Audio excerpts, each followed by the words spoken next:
సహోదరులందరికీ సహోదరులు సహోదరులు especially join church తో పాటు ఆ దగ్గరలో ఉన్నటువంటి మిగతా సిస్టర్ చర్చెస్ అందరికీ కూడా వందనాలు. At the same time YouTube live లో కూడా చూస్తున్న వారందరికీ కూడా thank you for joining us. ఒక నిమిషం తలలు వంచి ప్రార్థన చేసుకొని మన హృదయాలు సిద్ధం చేసుకొని వాక్య ధ్యాన సమయంలోకి వెళ్దాం. ప్రేమగల తండ్రి, నిన్నటి దినం ప్రభా మరి మీక్నెస్ గురించి నీ వాక్యం ద్వారా మాతో మాట్లాడినందుకు నీకు వందనాలు. ప్రత్యేకంగా మోషే జీవితంలో ప్రభా తనకున్నటువంటి ఎన్నో బలహీనతలు ఉన్నా కూడా ఈ విషయంలో తాను ఎటువంటి మంచి ఉదాహరణ మాకు చూపించాడు. పర్సనల్ గా తనకి ఎంత అపోజిషన్ వచ్చినా కూడా ప్రభా నీ యొక్క సార్వభౌమత్వాన్ని తను ఎలా అర్థం చేసుకున్నాడు, నీ యొక్క ప్లాన్ ని తను ఎలా యాక్సెప్ట్ చేశాడు అనేది మేము చూడగలిగాం. ఈరోజు ప్రభా మరి సంఘముగా మేము మీక్నెస్ అనే దాన్ని మేము ఎట్లా ప్రాక్టీస్ చేయాలా అనేది ఈరోజు నీ వాక్య వెలుగులో నేర్చుకుని ఉంటుండగా మీరు మా మధ్యలో ఉండండి, మాతో మాట్లాడండి. ఇంకెవరైనా రావాల్సిన వాళ్ళు ఉంటే వాళ్ళని సమయాన్ని తీసుకొని వచ్చి నీ వాక్యం ద్వారా మాతో మాట్లాడండి.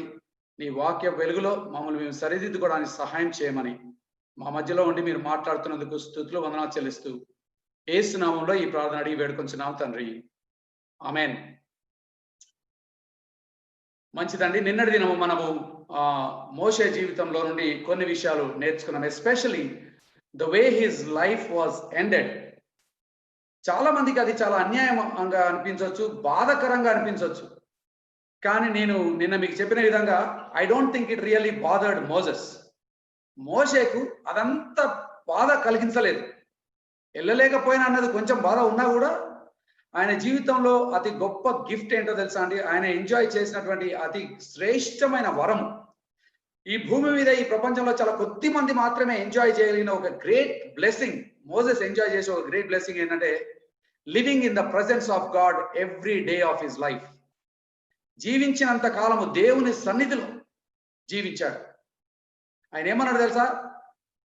నీ సన్నిధి మాతో రాకపోతే మమ్మల్ని పంపకు, మేము పోము అని డిమాండ్ చేసి మరి నీ సన్నిధి నాకు కావాలా, నీ సన్నిధి కావాలని ఆయన సన్నిధిలో జీవితాంతం జీవించాడు.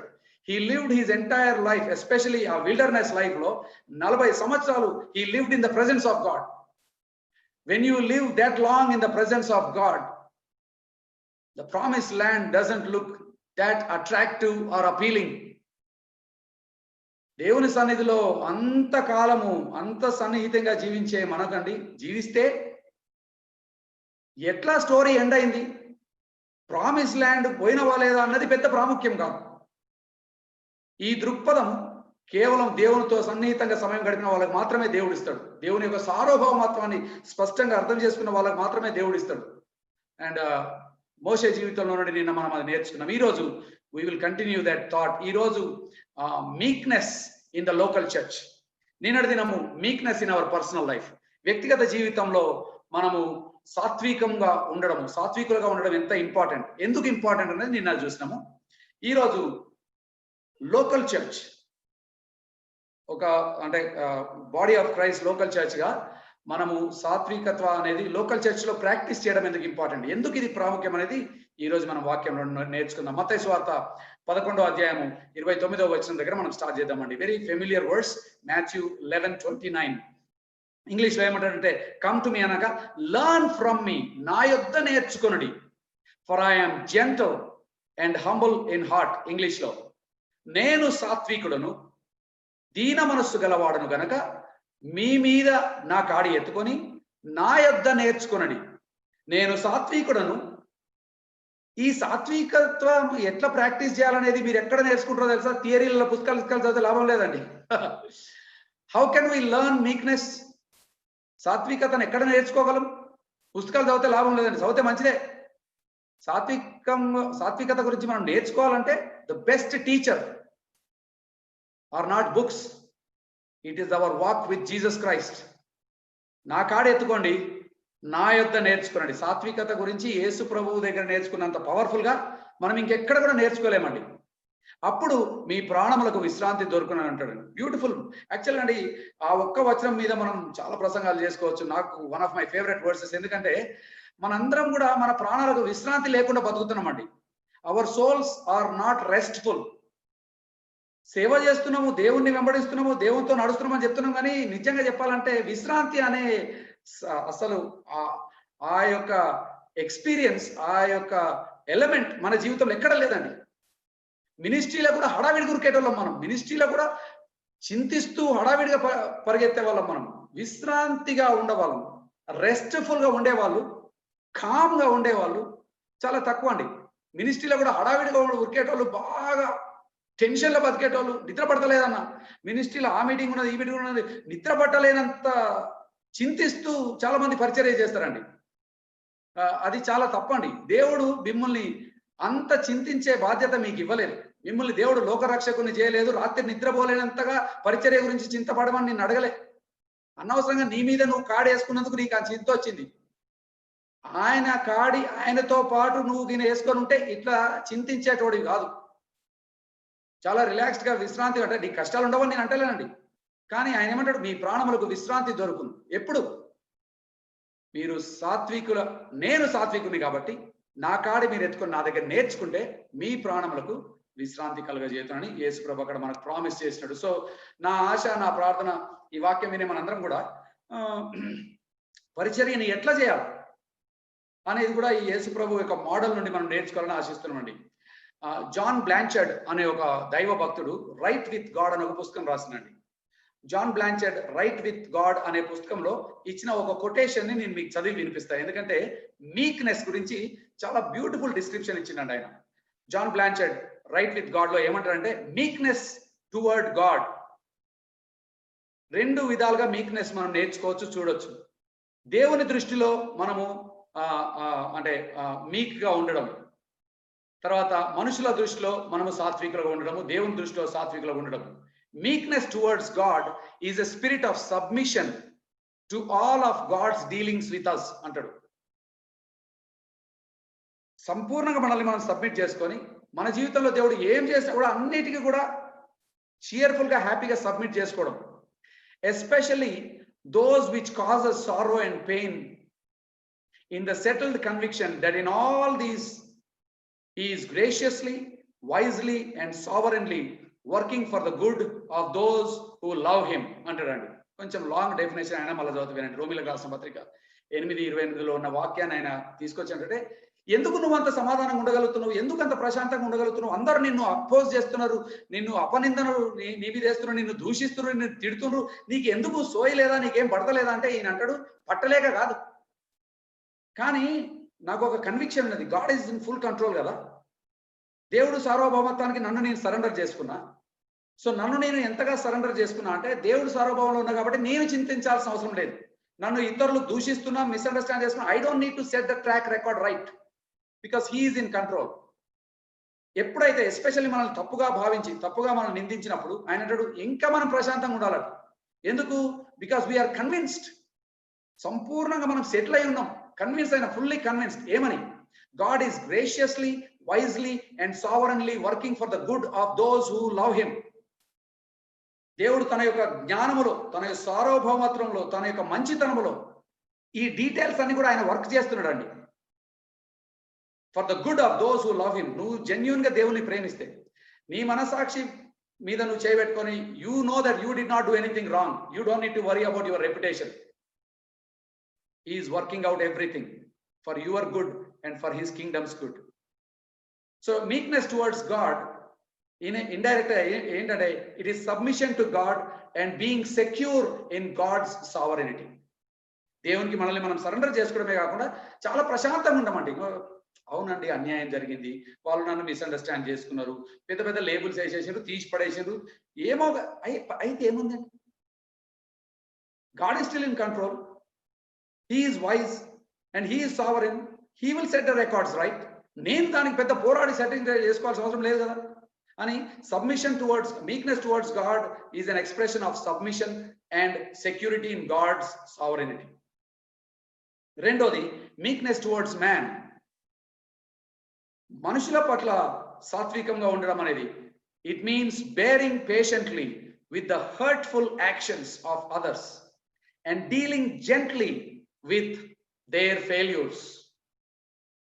మనుషుల పట్ల సాత్వికం కలిగి ఉండడం అంటే అండి, చాలా ఓపిక కలిగి ఉండడం.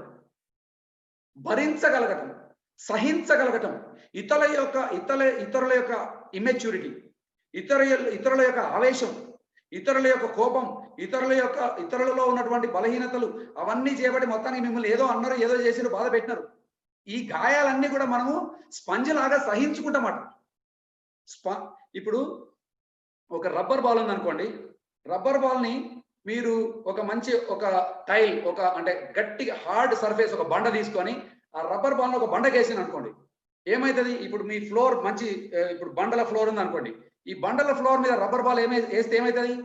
మీరు ఎంత ఫోర్స్ తో వేస్తే అంతకంటే ఎక్కువ ఫోర్స్ తో పైకి వస్తుంది. ఎందుకు? అది గుద్దింది దేన్ని? గట్టిగా ఉన్నటువంటి ఒక బండను గుద్దింది కాబట్టి అది ఏం చేస్తుంది? ఎంత ఫోర్స్ తో పోయిందో అంతే ఫోర్స్ తో వెనక్కి వస్తుంది. అదే బాల్ ని మీరు తీసుకుపోయి ఎక్కడన్నా ఒక కార్పెట్ ఉంది అనుకోండి, మన చర్చిలలో అక్కడ కార్పెట్లు వేస్తాం కదా, ఆ కార్పెట్ మీద వేసి చూడండి. ఆ కార్పెట్ మీద వేసినప్పుడు నువ్వు ఎంత పైకి వేస్తే అంత పైకి రాదు అది. ఎందుకంటే కార్పెట్ ఏంటిది? అది బట్ట కాబట్టి అది కొంచెం పీల్చుకొని వేసినంత బలంగా పైకి రాకుండా కొంచెం అది ఇంకా కిందికి వస్తుంది.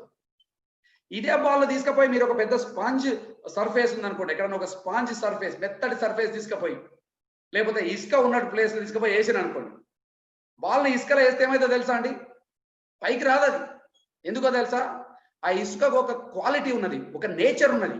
ఇట్ అబ్జార్బ్స్ ప్రెషర్ని అది స్వీకరిస్తుంది. బండ ప్రెషర్ని స్వీకరించదు. బండ ప్రెషర్కి కిక్ ఇచ్చి పంపిస్తుంది. ఇంకా మనందరం కూడా అండి మన ఆత్మీయ జీవితంలో బండలుగానే స్టార్ట్ అవుతాం. అన్యాయాన్ని సహించలేము. వాడు కొడితే నేను కొడతా, వాడు తిడితే నేను తిడితే ఇంకా రెండు తిడతా, అందరం బండలుగానే స్టార్ట్ అవుతాం. కానీ క్రీస్తుని వెంబడిస్తున్న కొలది, దేవుళ్ళు ఎదుగుతున్న కొలది మనం స్లోగా ఈ బండ హృదయము కొంచెం స్పంజ్ హృదయం అయితే చాలా మంచిదండి. ఈ స్పంజ్ హృదయానికి it has the ability to absorb pressure. John Blanchard ఏమంటాడంటే, meekness towards man means bearing patiently with the hurtful actions of others. ఎంతో మంది ఎన్నో అన్యాయాలు చేస్తారండి, తప్పుగా అర్థం చేసుకుంటారు, మాటలు అంటారు, అన్యాయం చేస్తారు, నిన్ను పొజిషన్కి వెళ్ళి తీసి పడేస్తారు, ఏమేమో చేస్తారు. కొన్నిసార్లు దానికి మీరు యోగ్యులే కావచ్చు, మీరు నిజంగానే తప్పు చేసి ఉండొచ్చు, కొన్నిసార్లు మీరే వేరే వాళ్ళని కూడా బాధ పెట్టవచ్చు. బట్ నా ఆశ, నా ప్రార్థన ఏంటంటే, as we grow in our spiritual life, we will slowly become soft. We will slowly become people who can absorb pressure, absorb criticism, absorb rejection, absorb hurt without reacting. బండ ఏం చేస్తుంది తెలుసా అండి? హర్ట్ వస్తే మళ్ళీ హర్ట్ పంపుతుంది, బాధ అయితే మళ్ళీ బాధ పంపుతుంది, కోపం అయితే మళ్ళీ కోపం పంపుతుంది. మనుషులతో సాత్వికులుగా ఉండడం అంటే మనకు స్పంజ్ లాంటి హృదయం కావాలండి, తట్టుకోగలగటం. ఎందుకంటే వాళ్ళ అజ్ఞానంలో వాళ్ళు తప్పు చేశారు. మీకు తెలుసా, మీరు కూడా అజ్ఞానంలో ఎంతో మందికి తప్పు చేస్తున్నారు. సో ప్రభువా, నాకు అటువంటి హృదయం ఇవ్వని మనం ప్రార్థన చేయాలి. నాకు చాలా ఇష్టమైన ఒక స్టేట్మెంట్ ఉందండి. ఇది ఎప్పుడో 30 years ago నేను చదివిన, అప్పటి నుండి I never forget this statement. ఎవరు రాసినో నాకు తెలియదు, ఒక గొప్ప భక్తుడు ఏదో ఒక బుక్ లో రాసినాడు. So that's why I will just leave it anonymous. ఏమంటాడంటే, life with saints above is full of glory. Life with saints above is full of glory. Life with saints on earth is a different story. అంటాడండి. Life with saints above is full of glory. పరలోకంలో పరిశుద్ధులతో మనం కలిసి జీవించడం అది మహిమతో కూడినటువంటి విషయం అంటాడు. పరలోకంలో పరిశుద్ధులతో జీవించడం అది మహిమతో కూడినటువంటి పని. It's full of glory, glory, glory, hallelujah. Oh, పరలోకంలో పరిశుద్ధులతో జీవించడం అనేది అది గ్లోరియస్. ఆ పరలోకంలో పరిశుద్ధులతో జీవించడం గ్లోరియసే. కానీ ఆ పరిశుద్ధులతోని భూమి మీద లోకల్ చర్చిలో జీవించడం మాత్రం గ్లోరియస్ కాదండి. Life above is full of glory, life below is a different story, totally different story అండి. మరి వీళ్ళు కూడా పరిశుద్ధులే, క్రీస్తులో రక్షణ పొందిన వాళ్ళే, దేవుని బిడ్డలని చెప్పుకునేటోళ్ళే. కానీ అక్కడ గ్లోరీ, ఇక్కడ వేరే స్టోరీ. అది చాలా వాస్తవం అండి. మీరు ఏ చర్చ్ మెంబర్లు అయినా సరే, మీరు ఎంత తొందరగా ఈ సత్యాన్ని తెలుసుకుంటే అంత మంచిదండి. Every local church is an imperfect local church. Every person is an imperfect person. ఎంత మెచ్యూరిటీ ఉన్న వ్యక్తి అయినా ఆయనలో కూడా ఇంకా మారాల్సిన విషయాలు ఉన్నాయి, ఆమెలో కూడా ఇంకా మారాల్సిన విషయాలు ఉన్నాయి. మనం ఎవరు పర్ఫెక్ట్ కాదు, మనందరిలో ఇంకా బండ స్వభావం కొంచెం ఉన్నది. Life with saints on earth is a different story. ఈరోజు ఈ ఈ ఈ ప్రసంగం కొంచెం చాలా ప్రాక్టికల్ ఉంటుంది మీకు. అన్న ఇన్ని సంగతులు చెప్తున్నావు ఏందన్న, మొత్తం అన్ని ఉన్నట్టు బయటపెడుతున్నావు అంటే, ఎందుకు నేను ఇంత ఓపెన్ గా ఈ విషయం చెప్పాలనుకున్నా అంటే, ఫస్ట్ ఆఫ్ ఆల్ ఈ మీక్నెస్ అనే సబ్జెక్ట్ సాధారణంగా ఎవరు మాట్లాడమని అడగరు. మీరు అడిగింది, థ్యాంక్ యూ వెరీ మచ్. రెండోది, ఒకవేళ అడిగిన సూపర్ఫిషియల్ గా మనం తగ్గించుకొని ఉండాలయా, చదువుకొని పోవాలా అని చెప్పేటోళ్ళు ఉంటారు. నేను ఉత్తగా తగ్గించుకొని ఉండండి, చదువుకొని పోండి అని చెప్పడానికి కోసం రాలే ఇక్కడికి. యేసు ప్రభు మనకి ఎటువంటి మాదిరి చూపించిండు, మనల్ని ఎట్లా జీవించమని ఆశిస్తున్నాడు, ఎట్లా జీవిస్తే అది నిజంగా ఆయనకు మహిమకరంగా ఉంటుంది అనేది మనం కొంచెం లోతుగా చదువుకొని మన జీవితాల్ని ఈ వాక్య వెలుగులో పరీక్షించుకోవాలనే ఉద్దేశంతో ఈ యొక్క సర్మన్ ప్రిపేర్ అయినాను. It's not just for you guys, it's for me two. మనందరికీ కూడా అండి ఈ ఆది సంఘం గురించి ఆలోచిస్తే, ఆది సంఘం గురించి మనం అందరం అనుకుంటాం, ఆది సంఘం అయితే చాలా పర్ఫెక్ట్ సంఘం అండి, వాళ్ళకి ఏం ప్రాబ్లమ్స్ లేకుండే. ఆది సంఘం చాలా ఐడియల్ సంఘం అని చాలా రొమాంటిసైజ్ చేస్తూ ఉంటాం మనం. ఎప్పుడైనా సరే యాక్ట్స్ బుక్స్ అపోస్తల కార్యం చదవగానే చూసిన ఆది సంఘం ఎంత మంచి సంఘం, ఆది సంఘం దీంట్లో ఉదాహరణ, వాళ్ళు దాంట్లో ఎగ్జాంపులరీగా ఉన్నారు, దీంట్లో ఎగ్జాంపుల్ ఉన్నారు. ఫస్ట్ అంటే ఎర్లీ చర్చ్ అనగానే it's a great church, it's a beautiful church అని చాలా మనకు చాలా ఫ్యాంటసీస్ ఉంటాయి, చాలా రొమాంటిక్ వ్యూ ఉంటుంది. వాళ్ళకి ఏం కష్టాలు లేవు, వాళ్ళు చాలా మంచోళ్ళు, వాళ్ళంతా చాలా పరిశుద్ధులు అని. నిజానికి చెప్పాలంటే అండి, చాలా విషయాల్లో ఆది సంఘం మనకు మాదిరికరమైన సంఘమే, దాన్ని నేను కాదని అంటలేను. కానీ ఆది సంఘంలో కూడా ఉన్నది ఎవరు? మనుషులే కదా. సో వాళ్ళే పెద్ద పర్ఫెక్ట్ కాదు, వాళ్ళకు కూడా మస్తు ప్రాబ్లమ్స్ ఉన్నాయి. మీరు ఎక్కడ చూసినా ఆది సంఘాన్ని మాదిరికరంగా ఉండే పుస్తకాలు రాసిన వాళ్ళని చూస్తాం, కానీ ఆది సంఘంలోని మనం నేర్చుకోవాల్సిన పాఠాలని, వాళ్ళకు ఉన్నటువంటి ప్రాబ్లమ్స్ గురించి ఎవరైనా పుస్తకం రాస్తే మంచిగా ఉంటుంది. నాకు ఏం దేవుడు అవకాశం ఇస్తే ఎప్పుడైనా దాని గురించి నేను రాస్తారేమో, కానీ అంటే నేను వాళ్ళని క్రిటిసైజ్ చేయడం కోసం కాదండి. But let's have a very genuine honest view of the early church. Most of us think that they were problem free, వాళ్ళకి సమస్యలు లేవు, వాళ్ళు పర్ఫెక్ట్గా ఉండే, వాళ్ళు చాలా మంచి సంఘం, అట్లా ఉండాలి మనం. అది సత్యం కాదండి. వాళ్ళకి ప్రాబ్లమ్స్ లేవన్నది సత్యం కాదు, వాళ్ళు పర్ఫెక్ట్ అన్నది కూడా సత్యం కాదు. ఇన్ఫ్యాక్ట్ అప్పుడైనా ఇప్పుడైనా ఎప్పుడైనా అండి, ఏ లోకల్ చర్చ్ కూడా పర్ఫెక్ట్ కాదు, ఎప్పుడు కూడా పర్ఫెక్ట్ కాదు. ఒక భక్తుడు ఏమంటాడంటే, don't look for a perfect church. Perfect church కోసం వెతుకుతున్నా. చాలా మంది ఇవాళ రేపట్ల, ఏంటి తమ్ముడు నువ్వు గుడికి పోతున్నావు అంటే, అన్న నేను వెతుకుతున్నా అంటారు. దేనికోసం వెతుకుతున్నా అంటే, ఒక మంచి చర్చ్ కోసం వెతుకుతున్నా. మంచి చర్చ్ కోసం వెతుకుతున్నా అంటే, అన్ని చర్చిలు నీ లెవెల్ లేవా? మంచి చర్చ్ కోసం వెతుకుతున్నా. ఇక్కడ పోతే సింగింగ్ బాగలేదు, అక్కడ పోతే ప్రీచింగ్ బాగలేదు, ఇక్కడ పోతే యూత్ మినిస్ట్రీ బాగలేదు, అక్కడ పోతే ఫ్యామిలీ మినిస్ట్రీ బాగలేదు, ఇక్కడ పోతే బిల్డింగ్లు బాగలేవు. మనకు బాగలేవు అని చెప్పుకుంటే ఏ గుడికి పోయినా బాగలేని చాలా ఉంటాయండి. I'm looking for the best church, perfect church. ఈ భక్తుడు ఏమంటారంటే, don't look for a perfect church. అసలు నువ్వు వెతకకు, పర్ఫెక్ట్ చర్చ్ కోసం వెతకకు. ఎందుకంటే అన్ని చర్చలలో బలహీనతలు. ఒకవేళ అయితే ఈయన రాస్తాడు, ఈ గ్రంథకర్త రాస్తాడు, if you ever find a perfect church, first of all నువ్వు పర్ఫెక్ట్ చర్చ్ కోసం వెతకవు, సమస్యలు లేని చర్చ్ కోసం వెతకవు. ఎందుకంటే అన్ని చర్చలలో కూడా మనుషులు ఉన్నారు, పాలిటిక్స్ ఉంటాయి, సమస్యలు ఉంటాయి. కాబట్టి నువ్వు ఆ విషయం ఎంత తొందరగా గ్రహించుకుంటే అంత మంచిది. Okay, saints life with saints on earth is a different story అని చెప్పిన కదా.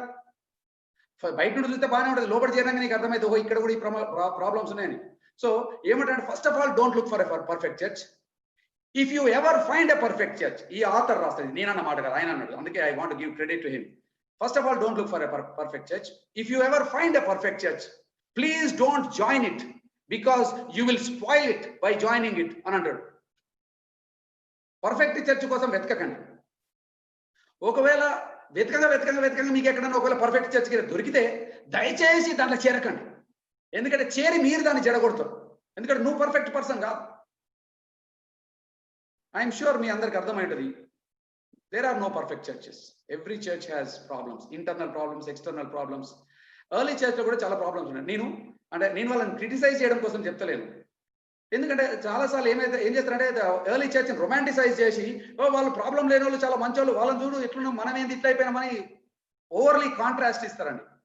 నిజంగానే వాళ్ళు చాలా విషయాల్లో మాదిరికరమైన విషయాలే, మంచోలే, కానీ వాళ్ళు కూడా చాలా స్ట్రగుల్ అయిందండి. I want just highlight some of those things. And then ఈ రోజు సాత్వికం గురించి వాళ్ళ దగ్గర నుండి ఏం నేర్చుకోవచ్చు, వాళ్ళకి యేసుప్రభు ఏం చెప్పిండో ఏం నేర్చుకోవచ్చు, అండ్ దెన్ మనం ఎట్లా అప్లై చేసుకోవచ్చు అనేది I want to use the early church as an example. అందుకే మన లోకల్ చర్చ్, ఆ ఎర్లీ చర్చ్ నేను I want compare and show you some struggles which all of us have.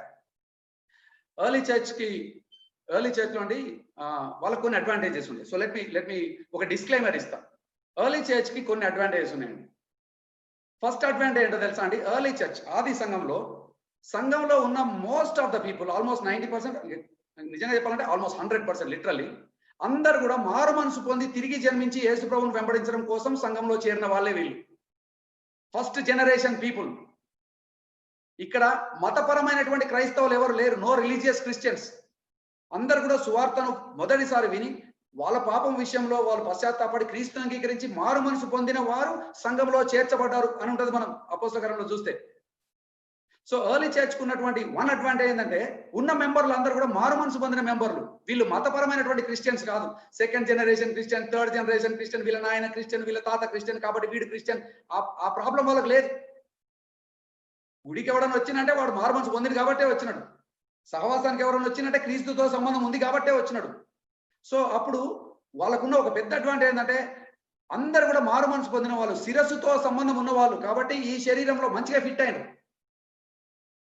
ఇప్పుడు మనకున్నటువంటి ప్రాబ్లం ఏంటంటే అండి, మనం second generation, third generation, 20th generation Christians ఉన్నారు. చాలా మంది క్రైస్తవ కుటుంబం పుట్టినటువంటి మతపరమైనటువంటి క్రైస్తవులు చాలా మంది అయిపోయినందుకు ఈ మతపరమైనటువంటి క్రైస్తవులకు శిరస్సుతో సంబంధం లేదు. వాళ్ళ అమ్మనాయనలకు సంబంధం ఉంది, అందుకే గుడికి వస్తుంటారు వాళ్ళు.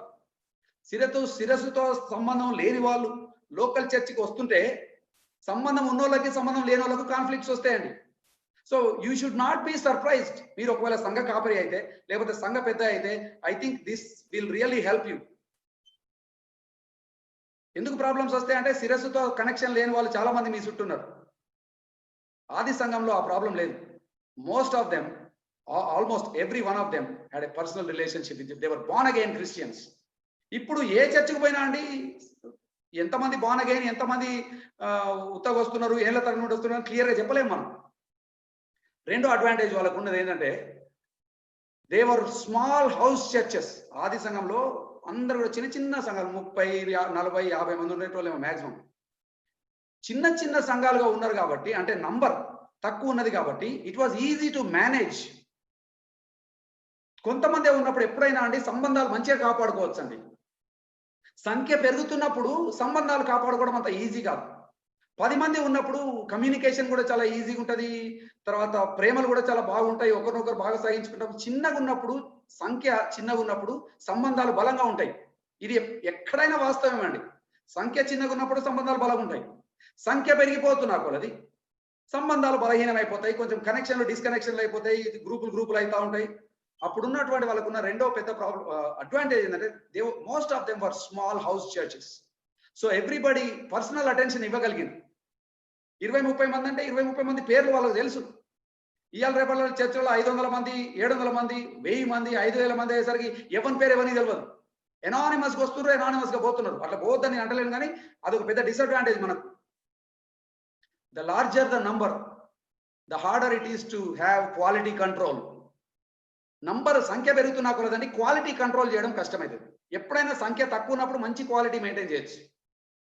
సంఖ్య పెరుగుతుందంటే మాత్రం క్వాలిటీ కంట్రోల్ కొంచెం కష్టమైతే ఉంటుంది. ఎందుకంటే అందరినీ నువ్వు సూపర్వైజ్ చేయలేవు కదా, అందరికీ నువ్వు అంటే ఆ విజన్ పాస్ చేయలేవు కదా. సో స్లోగా people fall through cracks and compromise అయిపోతూ ఉంటుంది, కొంచెం స్టాండర్డ్స్ తగ్గిపోతూ ఉంటాయి. సో సెకండ్ అడ్వాంటేజ్ ఏంటంటే దేవర్ స్మాల్ చర్చెస్ కాబట్టి క్వాలిటీ కంట్రోల్ బాగా చేయగలిగింది. మూడో అడ్వాంటేజ్ వాళ్ళకు ఉన్నది ఏంటంటే their problems were mostly external. ఆది సంఘానికి ఎక్కువ సమస్యలు బయట నుండి సమస్యలు ఉన్నాయండి. వీళ్ళకి లోపల బాగా యూనిటీ ఉండే. ఎందుకంటే 20 మంది కదా, 30 మంది కదా, 5 కుటుంబాలు 3 కుటుంబాలు ఒకరినొకరు ప్రేమించుకున్నారు. నాది అమ్ముకొని నీకు ఇస్తా, నీది అమ్ముకొని నాకు ఇస్తా, నా బాధలు నువ్వు ఏడువు, నీ బాధలు నేను ఏడుస్తా. It was very easy.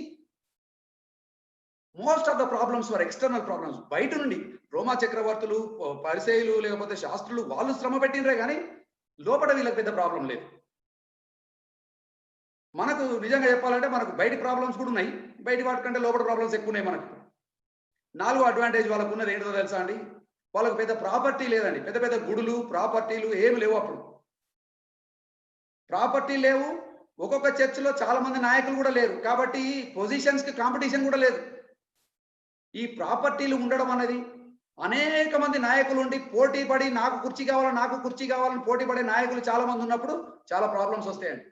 ఈ అయ్యి కూడా ఆది సంఘంలో వాళ్ళకి సమస్యలు లేవు. అందుకే వాళ్ళకున్న అడ్వాంటేజెస్ మనం గమనిస్తూ అయినా కూడా వాళ్ళకి ప్రాబ్లమ్స్ వచ్చినాయండి. నేనేం వాళ్ళని చెడ్డోళ్ళని అంటలేను. ఐఎమ్ జస్ట్ కొన్ని ఫ్యాక్ట్స్ చెప్తున్నా. ఇప్పుడు మనకున్నటువంటి సంగతులు, మనకున్నటువంటి ప్రాబ్లమ్స్ ఏంటో తెలుసా అండి? మోస్ట్ లోకల్ చర్చ్‌లో మనకున్నటువంటి ప్రాబ్లమ్ నంబర్ 1, మన చర్చికి వచ్చే ఈ 100 మందిలో ఎంతమంది నిజంగా మారుమనసు పొందారు, ఎవరు పొందలేదని మనకి ఇంకా క్లియర్‌గా తెలవదండి. చాలా మంది పాస్టర్లకు తెలియదు, చాలా మంది పెద్దలకు కూడా తెలియదు నిజంగా ఎంతమంది మారుమనసు పొందిండ్రో లేదు. We don't know. Religious Christians ఎంతమంది, బోర్న్ అగైన్ క్రిస్టియన్స్ ఎంతమంది, సీరియస్‌తో డైరెక్ట్ కనెక్షన్ ఎంతమందికి ఉన్నది, ఉత్తుతగా చేతులతో కనెక్షన్, కాళ్ళతో కనెక్షన్ పెట్టుకొని ఎంతమంది వస్తున్నారో మనకు తెలియదు. రెండోది, సంఘాలు పెద్దగా అయిపోతున్నాయి కాబట్టి మనం పర్సనల్ అటెన్షన్ ఇచ్చుడు బంద్ చేసినాం. మూడోది, మనకు ఎక్స్టర్నల్ ప్రాబ్లమ్స్ కాకుండా ఇంటర్నల్ ప్రాబ్లమ్స్ ఎక్కువైపోయినాయి మనకి, రాజకీయాలు. నాలుగోది, మనకు ప్రాపర్టీస్ అయిపోయింది. ఈ ప్రాపర్టీ ఉండడంలో తప్పేం లేదండి. నిజంగా it's a blessing to have a place of worship. ప్రాపర్టీలు ఉండడము, కానీ ఈ ప్రాపర్టీలతో పాటు ప్రాబ్లం వస్తాయండి. ఎందుకంటే డబ్బు కదా, అధికారం, ఎవరు ప్రెసిడెంట్ అవుతారు, ఎవరు కాపాడతారు, నువ్వు పోయినాక ఎవరికి వస్తుంది ఈ ఆస్తి, ఈ అన్ని లోకంలో ఉన్న ప్రాబ్లమ్స్ అన్ని మనకు వస్తాయండి. తర్వాత ఉండొద్దని నేను అంటలేను. ప్రాపర్టీ ఉండాలంటే చాలా ఎక్కువ మెచ్యూరిటీ కావాలా, ఎక్కువ జాగ్రత్తగా ఉండాలని నేను చెప్తున్నాను. ఆది సంఘంలో ఉన్న కొన్ని సమస్యలు, నేను బైబిల్లో ఉన్న కొన్ని వాక్యాలు చెప్తాను. జస్ట్ నేను వాక్యాలు చెప్పుకుంటా కొంచెం డిస్క్రైబ్ చేసుకుంటా పోతానండి. వాక్యాలు నేను చదవను. బట్ యాకోబు రాసిన పత్రిక 2వ అధ్యాయంలో హీ టాక్స్ అబౌట్ ఫేవరెటిజం. యాకోబు రాసిన పత్రిక 2వ అధ్యాయం మొదటి 4 వచనాలు అంటాడు, మీ గుడికి ఎవరైనా బంగారపు ఉంగరం పెట్టుకొని వస్తే, మంచి మంచి బట్టలు వేసుకొని వస్తే, ఆయనను తీసుకుపోయి కుర్చీ తూడ్చి, సార్ మీరు ఇక్కడ కూర్చోండి అని కూర్చోబెట్టకండి అయ్యా. మురికి బట్టలు వేసుకొని చెప్పులు లేకుండా ఎవరైనా వస్తే, ఆడ మూల కూర్చోయ్యా అని కూర్చోబెట్టకండి అయ్యా. ఫేవరెటిజం. ఆది సంఘంలో అండి యాకోబు రాస్తాడు, be careful about this stuff. ఈ డబ్బు అనేది చాలా మందిని కళ్ళు ఇచ్చేసేస్తుంది. డబ్బులు ఉన్న వాళ్ళను స్పెషల్గా ట్రీట్ చేయడం, అధికారంలో ఉన్న వాళ్ళని స్పెషల్గా ట్రీట్ చేయడం, ఇన్ఫ్లుయెన్స్ ఉన్న వాళ్ళని స్పెషల్ ట్రీట్ చేయడం, ఇది సంఘం బయట చేస్తే చేసినారు. గుడికి వచ్చినప్పుడు మాత్రం ఒక్కసారి ఈ ప్రాంగణంలోకి వస్తే, ఇక్కడ నువ్వు బయట నువ్వు ఎంత సెలబ్రిటీ కావచ్చు, ఎంత అచీవ్డ్ పర్సన్ కావచ్చు, ఏమి లేనోడివి కావచ్చు, ఇక్కడ క్రీస్తులో మనం ఏకమై ఉన్నాం. బట్ యాకోబు ఏమంటాడంటే, అట్లా లేనా మీరు, జాగ్రత్తగా ఉండండి. Favouritism, you are showing partiality, please don't do it. యాకోబు రాస్తాడు. ఫిలిప్పీలకు రాసిన పత్రిక 4వ అధ్యాయంలో, ఫిలిప్పీలకు రాసిన పత్రిక 4వ అధ్యాయం 2-3 వచనాల్లో అక్కడ ఒక ఇద్దరు సిస్టర్స్ ఉన్నారట. ఈ ఇద్దరు సిస్టర్లు ఒకరితో ఒకరు మాట్లాడుకుంటలేరాడు. ప్రభువునందు ఏక మనసు గలవారై ఉండుడి. అమ్మ సిస్టర్లు, బై ద వే ఫిలిపియన్స్ 4లో ఒక పెద్ద లిస్ట్ రాస్తా ఉంటాడు, వీళ్ళకి థ్యాంక్స్ చెప్పు, వీళ్ళకి థ్యాంక్స్ చెప్పు అని చెప్పుకుంటా ఈ ఇద్దరు సిస్టర్ల గురించి రాస్తా ఉంటాడు. ఈయన ఏక మనసు గలవారై ఉండడమ్మా. యువోదియాను సూంటికేను బతిమలాడుకొంచున్నాను అంటాడండి పౌలు. I'm begging, please. ఆ సిస్టర్ల గొడవ ఉన్న చూడు, it's not a personal problem, it is affecting the unity of the church. కాబట్టి సంఘ పెద్దలారా, మీరు ఏదన్నా ఒకటి చేసి వాళ్ళకి సమాధానం చేయండి, వాళ్ళు మాట్లాడుకునేటట్టు చేయండి. వాళ్ళిద్దరు చిన్న సిస్టర్లను మీరు అనుకున్నారు, ఆ ఇద్దరు సిస్టర్లు చాలా ఇన్ఫ్లుయెన్షియల్ సిస్టర్లు, వాళ్ళకు సమాధానం చేయకుండా మీరు ఇచ్చిపెట్టినట్టే వీళ్ళు ఇంకా పెద్ద పెద్ద గ్రూపులు చేసే అవకాశం ఉన్నది. పర్సనాలిటీ ప్రాబ్లమ్స్ ఉన్నాయి చర్చిలో. రోమీయులకు రాసిన పత్రిక 16వ అధ్యాయం 17వ వచనంలో ఏమంటాడంటే, భేదములను ఆటంకములను కలగజేయు వారిని మీరు దూరంగా ఉంచండి అంటాడు. ఎందుకంటే అప్పుడే భేదాలు కలగజేసేటోళ్ళు, ఆటంకాలు కలగజేసేటోళ్ళు అప్పుడే వస్తున్నారట. చిన్న చర్చిలో, ఎర్లీ చర్చ్కి వచ్చిన ప్రాబ్లమ్స్ గురించి నేను చెప్తున్నా. కొరింథీయులకు రాసిన మొదటి పత్రిక 3వ అధ్యాయం 4-6 వచనాల్లో మనం చూస్తాము, నేను అపోలో వాడను, నేను పౌలు వాడను, నేను క్రీస్తు వాడను, నేను కైఫా వాడను అని ఎవరి గ్రూప్ వాడు చేసుకున్నాడు. ఇప్పుడు మనకు డినామినేషన్స్ ప్రాబ్లమ్స్ ఉన్నాయి, అప్పుడు వాళ్ళకు సెలబ్రిటీ ప్రాబ్లమ్స్, లీడర్స్ ప్రాబ్లం. నేను ఈయన వెంబడిస్తున్నాను, గ్రూప్స్, క్లిక్స్, గ్రూపిజం. వాళ్ళంటే వీళ్ళకి పడదు, వీళ్ళంటే వాళ్ళకి పడదు. ఆది సంఘం అంటే అప్పుడప్పుడే వస్తున్నది, ఇంకా క్రైస్తవం పెరుగుతున్నది. అప్పుడే నేను అపోలోని ఫాలో అవుతున్నా అంటే నాది వేరు, నేను పాల్ని ఫాలో అవుతున్నా అంటే నేను నీకంటే సుపీరియర్. గ్రూపిజం. అపోస్తల కార్యములు 6వ అధ్యాయంకి వచ్చేసరికి అక్కడ ఫుడ్ డిస్ట్రిబ్యూషన్ దగ్గర ప్రాబ్లం వచ్చింది. అక్కడ వీళ్ళు ఎంత సోషల్ సర్వీస్ చేసినా మనకు తెలియదు, కానీ ఆహారం పంచే దగ్గర ప్రాబ్లం వచ్చిందట. వాళ్ళకి ఎక్కువిస్తున్నాం, వీళ్ళకి తక్కువ ఇస్తున్నాం, వీళ్ళని సరిగ్గా చూసుకుంటలేవు, విధవరాలను సరిగ్గా చూసుకుంటలేవు, గ్రీక్ విధవరాలను నువ్వు అసలు పట్టించుకుంటలేవు. అబ్బాబ్బా, ఆది సంఘంలో ఉన్న ప్రాబ్లమ్స్ ఇవే కాకుండా అండి, మీకు ఇంకో సంగతి ఆనెస్ట్గా మీరు చూడాలా, ఇంత ఆత్మీయ మెచ్యూరిటీ ఉన్నటువంటి ఈ నాయకులు కూడా, ఈవెన్ అమాంగ్ ద లీడర్స్, వాళ్ళకి ఎప్పుడు కూడా ప్రతిసారి సమ్మతి లేదండి. వాళ్ళకు కూడా తేడాలు వచ్చినాయి. ఎస్పెషల్లీ పౌలు గారు, he was a very passionate man of convictions and ఒకలాంటి అగ్రెసివ్ లీడర్ ఆయన. ఈ అగ్రెసివ్ లీడర్కు ఉన్న ప్రాబ్లం ఏంటంటే ఓపిక తక్కువ. ఇంకోటి ఏంటంటే యవనస్తుడు కదా, కొంచెం ప్యాషన్తో వచ్చిండు. నిజంగా అసలు పౌలు శిష్యులతో కలవడానికి కారణమే బర్నబా లేకపోతే పౌలుని అసలు ఇనీషియల్ గానే లోపలికి రానిచ్చేటోళ్ళు కాదు. అట్లాంటి బర్నబాతోనే ఈయన ప్రాబ్లం పెట్టుకున్నాడు.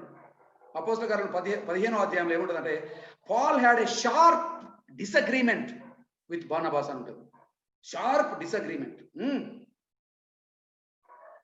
బర్నబాతో షార్ప్ డిసగ్రీమెంట్. ఎంత షార్ప్ డిసగ్రీమెంట్ అంటే కన్సెన్సస్ కు రాలేకపోయారు, సెటిల్ చేసుకోలేకపోయి మొత్తానికి ఆ నీదాల నువ్వు పో నాదాల నేను పోతా అని ఇద్దరు రెండు డిఫరెంట్ దిక్కులు, సెకండ్ మిషనరీ జర్నీలో రెండు దిక్కులు పోయి రాళ్ళు. షార్ప్ డిసగ్రీమెంట్. సో ఇవన్నీ మీకు ఎందుకు చెప్తున్నా అండి, మా చర్చలు ఏమంటే ఏమో ఇట్లాంటి ప్రాబ్లమ్స్ అందరి చర్చలో వాళ్ళు మంచుకుంటారేమని మీరు అనుకునేరు. అన్ని చర్చలలో ఉంటాయండి.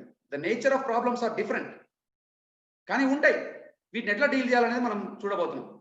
తర్వాత గలతీలకు రాసిన పత్రిక 2వ అధ్యాయం 11వ వచనంలో, 2వ అధ్యాయంలో పౌలు పేతురుతో డిసగ్రీ అవుతాడు. పేతురు ఈజ్ లైక్ ద ఫాదర్, ఆయనతో డిసగ్రీ అవుతాడు. ముఖం మీద తిడతాడు, ఇది వేషధారణ, నువ్వు చేసేది తప్పు అని ముఖం మీద తిడతాడట పౌలు పేతురు. బర్నబాతో షార్ప్ డిసగ్రీమెంట్ చేసుకున్నాడు, పేతుర్ని ముఖం మీద తిట్టిండు. తర్వాత మార్క్ అనేటోని, యంగ్ మార్కును పట్టుకపోదామంటే పౌలు అంటాడు అపోస్తల కార్యం 15వ అధ్యాయంలో, మార్కును నమ్మితే కష్టమే, వాడు ఆల్రెడీ ఒకసారి మోసం చేసిండు, మార్కును పట్టుకపోయే క్వశ్చనే లేదు, ఇడిచిపెట్టే కానీ ఇడిచిపెట్టాను. బర్నబా అంటాడు అట్లా చేయదు Paul, we have to be patient.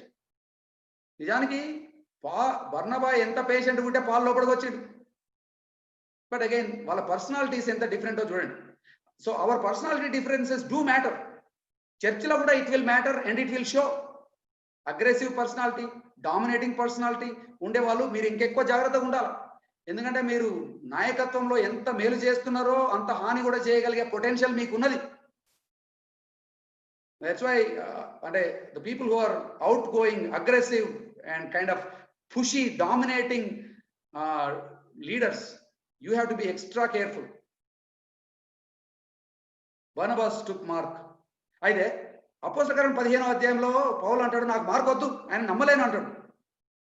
మళ్ళా కొంతకాలం అయినాక తిమోతికి రాసిన 2వ పత్రిక, అది పౌలు రాసిన ఆఖరి పత్రిక, చచ్చిపోయే ముందు ఆయన రాసిన ఆఖరి పత్రిక. అక్కడ రాస్తూ ఏమంటారు తెలుసా అండి, దయచేసి మార్క్ను పంపండి, somebody please bring back Mark, he's very helpful to me in ministry అంటాడు. మనసు మారిందండి. అప్పటికి బండగా ఉన్నటువంటి పౌలు హృదయము స్పంజ్ అయింది. 2 తిమోతి 4కి వచ్చేసరికి ప్లీజ్ సెండ్ మీ మార్క్ అంటాడు. ఎందుకంటే బర్నబా లాంటి వాడు ఒకడు ఉన్నాడు కాబట్టి, అంటే స్పంజ్ లాగా రిసీవ్ చేసినట్టు వాళ్ళు ఉన్నారు కాబట్టి, ఆ పీస్ మేకర్స్ ఉన్నారు కాబట్టి సంఘం తిరిగి ఇట్లా అవడానికి అవకాశమైంది. Meek and gentle leaders do this. అంటే జెంటిల్ గా ఉండే నాయకులు, మీక్ గా ఉండే నాయకులు చేసే కొన్ని లక్షణాలు. అగైన్ నేను మన థీమ్ ని ఆధారం చేసుకొని డిఫరెంట్ వచనాలు చెప్తున్నాను. So I'm not going really in a sequence, but gentle and మీక్ లీడర్స్ కి ఉండే కొన్ని ప్రాముఖ్యమైన లక్షణాలు. ఫిలిప్పీలకు రాసిన పత్రిక 2వ అధ్యాయము 4-5 వచనాల్లో, first thing, do not look for your own interests but consider others views. ఫిలిప్పీలకు రాసిన పత్రిక 2వ అధ్యాయము 4-5 వచనాలు, మీలో ప్రతివాడును తన సొంత కార్యములను మాత్రమే కాక ఇతరుల కార్యములను కూడా చూడవలను. Do not look for your own interests, but each of you look to the interests of others. కొంచెం వేరేటోళ్ళ గురించి కూడా ఆలోచించన్నా. సరే నువ్వు ఇట్లా అనుకుంటున్నావు, ఇది నీ వ్యూ కావచ్చు, కానీ వేరేటోళ్ళు కూడా వేరేగా చూసే అవకాశం ఉంది కదా. కొంచెం బీ కన్సిడరేట్. కొంచెమన్నా వాళ్ళకి అవకాశం నీవు విననన్నా విను, ఆలోచించు, అర్థం కొంచెమన్నా ఛాన్స్ ఇయ్యి. నువ్వే గీత గీసి ఇక్కడ ఉన్నోళ్ళే ఉండాలా, లేకపోతే అందరూ వెళ్ళిపోండి అంటే మాత్రం నీలాంటి వాళ్ళు మంచి నాయకులు కాలేరండి. అట్లా నేను కాంప్రమైజ్ గమనట్లేదు. ఎక్కడ సత్యమో అక్కడ మనం నిలబడాల్సి అక్కడ నిలబడాలి. కానీ always be willing to listen, be patient. వినండి, అర్థం చేసుకోవడానికి ప్రయత్నం చేసుకోకండి. అర్థం చేసుకోకుండా ఉత్తగానే గీత గీసి వస్తే రా, లేకపోతే లేదని గీతలు గీస్తే మీరు చాలా నష్టపోతారండి. మీరు మంచి నాయకులు కావడం చాలా కష్టం. ప్రతివాడును తన సొంత కార్యములు, తన సొంత వ్యూస్, తన సొంత రైట్స్, తన సొంత హక్కులు. మనకు అన్ఫార్చునేట్లీ అండి మన చర్చిలలో కూడా హక్కుల గురించి మాట్లాడేటోళ్ళు చాలా మంది ఉంటారండి. నాకు బాధ అనిపిస్తుంది, ఏడుపు వస్తుంది, కొన్నిసార్లు కోపం కూడా వస్తుంది. కోపం రావద్దులే కానీ వస్తుంది. హక్కు, హక్కుల గురించి మాట్లాడుతున్నాడు చర్చిలో. ఈ బిల్డింగ్ స్పాన్సర్ చేసింది నేనే, ఈ గోడలు స్పాన్సర్ చేసింది నేనే, బిల్డింగ్ నేను ఎంత ఇచ్చినా తెలుసా, మా తాత ఎంత ఇచ్చింది తెలుసా, ఏంటి మాకు హక్కు. యేసుప్రభు, మనం ఎవరిని వెంబడిస్తున్నామండి? యేసుప్రభుని. స్వయంగా దేవుడై ఉండి దేవుడిగా ఉండడాన్నే తాను త్యజించి, being God himself, he left the glory. హక్కు ఆయనకున్నది, కానీ ఆ హక్కును వదులుకొని వచ్చిండు నీ కోసం, నా కోసం. హక్కును వదులుకొని నీ రక్షణ కోసం, నా రక్షణ కోసం వచ్చిన మన నాయకుడిని వెంబడిస్తూ మనం లోకల్గా హక్కుల గురించి మాట్లాడుతూ ఉంటామండి. హక్కుల గురించి మాట్లాడేటోళ్ళు దీనులుగా ఉండడం సాధ్యం కాదు, జెంటల్గా ఉండడం సాధ్యం కాదు. మై రైట్ ఏందండి మన రైట్? ఆయన కనికరించకపోతే, ఆయన రక్తంలో మనల్ని కడకపోతే, ఆయన పోనీ జానేదో అని క్షమించకపోతే పాపంలో నాశనం అయిపోయేటోళ్ళం, మనం దిక్కులేనోళ్ళం ఉండేటోళ్ళం. Only because of his grace, only because of his willingness to let go of his glory. ఈరోజు నీకు నాకు ఆయన కుమారుడు కుమార్తె అయ్యే అధికారం వచ్చింది. ఏం హక్కులు ఉన్నాయండి మనకి? టైటిల్స్ కోసం పోరాడుతూ ఉంటారు చర్చిలలో. బై ది వే అండి, I want be very honest, నేను ఎవాంజలిస్ట్గానే కాకుండా కావాల్సుకున్న నేను ఒక సంఘానికి కాపరైనా నేను. Because I wanted to experience what does it mean to be a shepherd. కాపరి అంటే ఏందో అని. 15 సంవత్సరాలు నేను ఒక బ్యాప్టిస్ట్ చర్చి కాపరిగా ఉన్నాను. మళ్ళీ ఉత్తగా వచ్చిపోయినని కాదు, 15 సంవత్సరాలు నా ట్రైన్లో 2-3 వచ్చిపోయిన వేరే వేరే పాస్టర్లు. I have seen transitions, I have seen problems, I have seen politics, I have seen all kinds of things. హక్కుల కోసం మాట్లాడే వాళ్ళు ఎప్పుడు వచ్చినా కూడా I always stop them and said, hey, నాకు కూడా హక్కు లేదు, నీకు కూడా హక్కు లేదు. It's a privilege to serve God. హక్కుల గురించి మాట్లాడేటోడు ఆత్మీయ నాయకుడు కాలేడండి. It's a privilege to serve God. రోమిలకు రాసిన పత్రిక 12వ అధ్యాయంలో అండి అపోజిట్ పౌలు చాలా బ్యూటిఫుల్గా ఏమంటారంటే, రోమిలకు రాసిన పత్రికలో 12వ అధ్యాయము 16 నుండి 19 వచనంలో, live in harmony with one another. Okay, live in harmony with one another. తెలుగులో ఒకరితోనొకడు మనస్సు కలిసి ఉండుడి అని ఉన్నది. అంత యాక్యురేట్ లేదు. మనస్సు కలిసి అంటే ఒకరి మనసు ఒకటి అర్థం చేసుకోండి అంటే పర్వాలేదులే, కానీ live in harmony with one another అంటే హార్మోనియస్ గా ఉండండి, స్మూత్ గా. అంటే డిఫరెన్సెస్ లేవని కాదు, డిఫరెన్సెస్ ఉన్నాయని తెలిసి, డిఫరెన్సెస్ ని గ్రహించి తెలుసుకొని కూడా సమాధానంగా బ్రతకడం నేర్చుకోండి. ఇది సహజంగా రాదండి, నేర్చుకునే లక్షణం ఇది. 18వ వచనం అంటాడు, if it is possible. I love అండి, పాల్ ఎంత ఆనెస్ట్ గా రాస్తున్నాడు.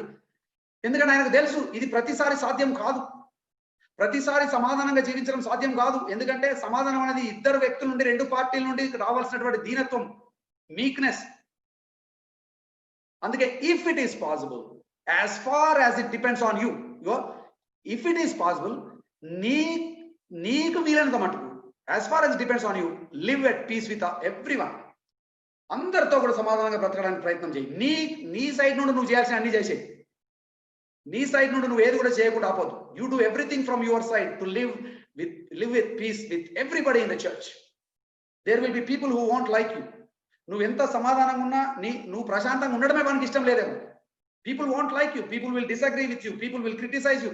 ఫైన్ అండి, దాన్ని మార్చలేవు. యేసు ప్రభునే ఇష్టపడని వాళ్ళు చాలా మంది ఉన్నారు. యేసు ప్రభునే స్వయంగా ఇష్టపడని వాళ్ళు చాలా మంది ఉండి, క్రిటిసైజ్ చేసిన వాళ్ళు చాలా మంది ఉండి, సంపాదన చూసిన వాళ్ళు చాలా మంది ఉంటే, నిన్ను నన్ను ఇష్టపడని వాళ్ళు, నిన్ను నన్ను తప్పుగా అర్థం చేసుకునేటోళ్ళు, నువ్వు నేను అంటే ఇష్టం లేని వాళ్ళు ఉండడంలో ఆశ్చర్యం ఏముందండి? సో ఆశ్చర్యపోకండి, బట్ మీ సైడ్ నుండి మీరు చేసే పనులన్నీ చేయండి. తెలుగులో ఏమనంటే, శక్యమైతే మీ చేతనైనంత మటుకు సమస్త మనుషులతో సమాధానంగా ఉండండి. Be at peace with everybody. నా లైఫ్లో కూడా అండి, I'm sure there are some people who probably don't like me or like my attitude or like nanu misunderstand cheskunnaru. నేను కూడా చేసే తప్పులు, నేను కూడా చాలా మందిని మిస్అండర్స్టాండ్ చేసుకున్నా, హర్ట్ చేసినాను. But as I grew in the Lord, I realized this is an important measure for my spiritual maturity. నా ఆత్మీయ ఎదుగుదలకు ఇది ఒక చాలా important measure. My ability to live in peace with people who disagree with me. నాతో disagree అయ్యే వాళ్ళతో నేను సమాధానంగా బ్రతకగలిగే సామర్థ్యం నా ఆత్మీయ మెచ్యూరిటీకి అదొక స్పెషల్ మెజర్ అండి. అంటే మేమేమో చాలా క్లోజ్ ఫ్రెండ్స్ అయిపోయి కనబడేప్పుడల్లా కౌగిలించుకొని అబ్బా నువ్వంటే నాకు ఇష్టం అని చెప్పుకోవాల్సిన అవసరం లేదండి.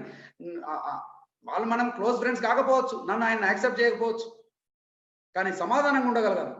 అట్లీస్ట్ నా లైఫ్లో అండి I'm sure there are people who don't like me, though misunderstand me or whatever it is, but నా దిక్కు నుండి అయితే there is not a single human being on this planet ఇప్పటిదాకా ఆయనను చూస్తే ఆయన దగ్గర పోబుద్ది అయితే లేదు, ఆయనను చూస్తే నేను మొఖమెట్టి తిప్పుకొని పోడు, ఆమెను చూస్తే మొఖమెట్టి తిప్పుకొని పోడు, అట్లాంటి ఛాన్స్ లేదండి. There is not there are many people who don't like me or they don't like my attitude whatever it is, but that's their opinion అండి. నా నుండి I will love them. I may not be good, నేను close friends కాకపోవచ్చు, సమాధానం మాత్రం కోల్పోనండి. నా సమాధానాన్ని ఎవరి కోసమో నేను కోల్పోయే రకం. నాకు ఎవరైనా కనబడితే మాత్రం హ్యాపీ ప్రైజ్ రావడం, how is your family, how are you doing, that's it. I will never lose my peace. As much as possible live in peace. మూడో విషయం అండి, గలతీలకు రాసిన పత్రిక 5వ అధ్యాయంలో పౌలు అంటాడు కదా, నిన్ను వల్ల నీ పొరుగు వారిని ప్రేమించు, దీంట్లోనే సమస్తం ఉన్నది అని చెప్పి గలతీ రాసిన పత్రిక 5వ అధ్యాయం 14వ వచనం ఏమంటాడంటే, అయితే మీరు ఒకరినొకడు ఖర్చుకొని భక్షించిన ఎడల, ఖర్చుకొని భక్షించిన ఎడల మీరు ఒకని వలన ఒకడు బొత్తిగా నాశనం అయిపోతారు అంటాడు. ఖర్చుకోకండి, భక్షించుకోకండి, don't bite, don't devour each other. చర్చెస్లో ఇది అవుతుందండి, biting and devouring. Very sad. ఎందుకంటే మీక్నెస్ లేక, దేవుని యొక్క సావరెనిటీని సరిగ్గా అర్థం చేసుకోలేక, వాళ్ళని వాళ్ళు సరెండర్ చేసుకునే విల్లింగ్ లేక.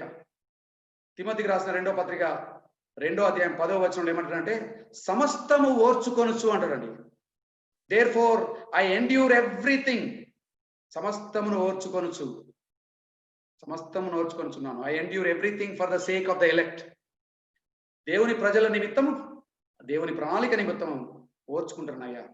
నాకు అది ఇష్టం లేదు కానీ ఓర్చుకుంటున్నాను. I'm praying for the right time so that God will change their heart. నేను ఓవర్ రియాక్ట్ అయితలేను, ఓర్చుకుంటున్నాను. తిమోతికి రాసిన 2వ పత్రిక 2వ అధ్యాయము 24 నుండి 26 వచనాల్లో నాయకుల గురించి మాట్లాడుతూ ఏమంటారంటే, ప్రభువు యొక్క దాసుడు నీతో డిసగ్రీ అయిన వారిని ఏం చేయాలో తెలుసా అండి, సాత్వికంతో వాళ్ళని నడిపించాలంటాడు.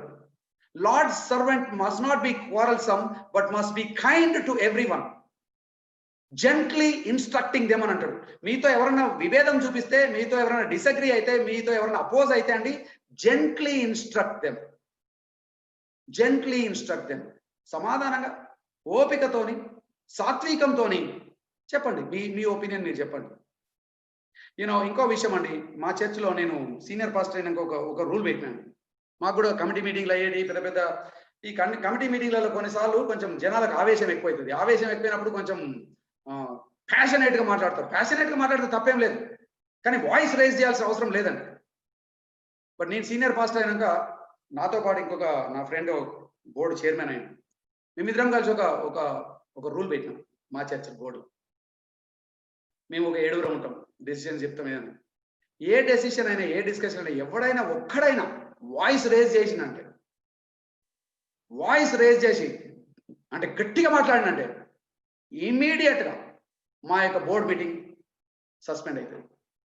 వాయిస్ రేజ్ అయితే సస్పెండ్ చేసిన బోర్డు మీటింగ్. ఎందుకో తెలుసా అండి, వాయిస్ రేజ్ అయినప్పుడు, ఆవేశం ఎక్కువైనప్పుడు మన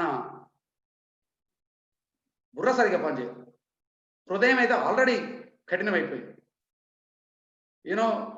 నేనేం చెప్పినంటే, you can be passionate. I disagree with people, but I don't need to raise my voice to prove my point. నేను ప్రతిసారి ప్రార్థన చేసిపోతా, ప్రభా ఈ విషయంలో this is my stand, I want to communicate that with them. వాళ్ళు ఒప్పుకున్న this is how I will communicate. What if they disagree? I will still tell them I disagree. They can still go on with the decision, but they will know that Purushottamana is disagreeing on this matter. సాఫ్ట్గా మాట్లాడతాను, నేనేం గట్టిగా raise చేసి మాట్లాడను, నేను compromise కాలే, కానీ అనవసరంగా ఎమోషనల్ కూడా కాలేదు. సాత్వికంతో సరిదిద్దుకోవాలండి మనం. గలతీయుల రాసిన పత్రిక 6వ అధ్యాయం మొదటి వచనంలో ఏమంటారు? సాత్వికమైన మనస్సుతో అట్టి వారిని మంచి దారికి తీసుకొని రావాలండి. సాత్వికమైన మనసు, సాత్వికమైన మనసు. ఇప్పుడు నేను చదివిన అన్ని వాక్యాల్లో కూడా సాత్వికం గురించి మనం చాలా చూసినాం. అయితే బేసికల్ గా there are few things we should learn from the New Testament teachings about సాత్వికం. నేను మళ్ళొకసారి ఈ పాయింట్స్ అవుతా అండి. ఓకే, 5 పాయింట్లు. Do not look for your own interest. హక్కుల గురించి మాట్లాడకండి, ఇతరులను కూడా అర్థం చేసుకోవడానికి ప్రయత్నం చేయండి. Philippians 2. Live in harmony and peace. వీలైనంత మటుకు అందరితో సమాధానంగా బ్రతకండి. మీకు చేతనంత మటుకు సమాధానంగా బ్రతకండి. ఎవరితో కక్ష పెట్టుకోకండి, ఎవరితో మాట్లాడలేనంత దీన స్థితికి మీరు రాకండి. వాళ్ళు మాట్లాడకపోతే మాట్లాడలేరు, మీ అంతటా మీరు మాత్రం హలో బ్రదర్, హలో సిస్టర్ అనగలిగే స్థితిలో ఉండండి. రోమీయులకు రాసిన పత్రిక 12వ అధ్యాయం. Use your freedom to serve. మీకు దేవుడిచ్చిన స్వతంత్రాన్ని సేవించడానికి వాడండి, అంతేగాని కొరుక్కోవడానికి, నాశనం చేసుకోవడానికి వాడద్దు. గలతీయులకు రాసిన పత్రిక 5వ అధ్యాయంలో ఆ మాట. Use your freedom to serve, not to bite or devour people.